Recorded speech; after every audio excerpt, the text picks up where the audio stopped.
Friends, ఇప్పుడే అందిన వార్త.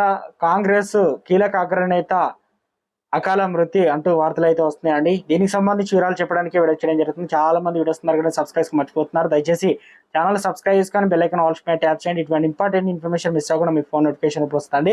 చాలా మంది మీరు చూస్తున్నారు కానీ లైక్ చేయడం లేదని దయచేసి లైక్ చేయండి. ఇన్ఫర్మేషన్ అందరూ కూడా మనం రీచ్ చేసిన వారు అవుతాం. పిసిసి సీనియర్ నేత తెలంగాణ ఉద్యమ నాయకుడు టి నాగయ్య మృతిపై సీఎం రేవంత్ రెడ్డి సంతాపం తెలిపారు.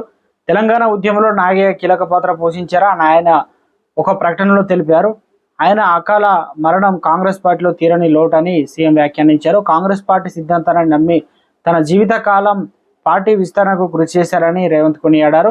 రవాణా శాఖ మంత్రి Ponnam Prabhakar, PCC working president MLC Mahesh Kumar Goud, senior నేత కోదండరెడ్డి తదితరులు కూడా సంతాపం ప్రకటించారు. సోమవారం గాంధీ భవన్లో నాగయ్య ఫోటోకి పూలమాలలు వేసి వారు నివాళులర్పించారు.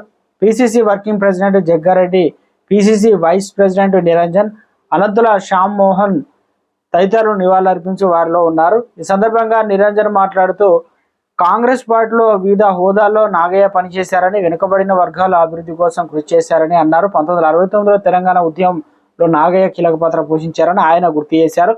నాగయ్య మరణం తెలంగాణ పద్మశాలి సమాజానికి, చేనేత జాతికి తీరని లోటని చేనేత విభాగం అధ్యక్షుడు గూడూరు శ్రీనివాస్ ఒక ప్రకటనలో తెలిపారు. అలాగే మాజీ ఎంపీ మధుయాష్కి కూడా ఒక ప్రకటన నాగయ్య మృతికి సంతాపం తెలిపారు.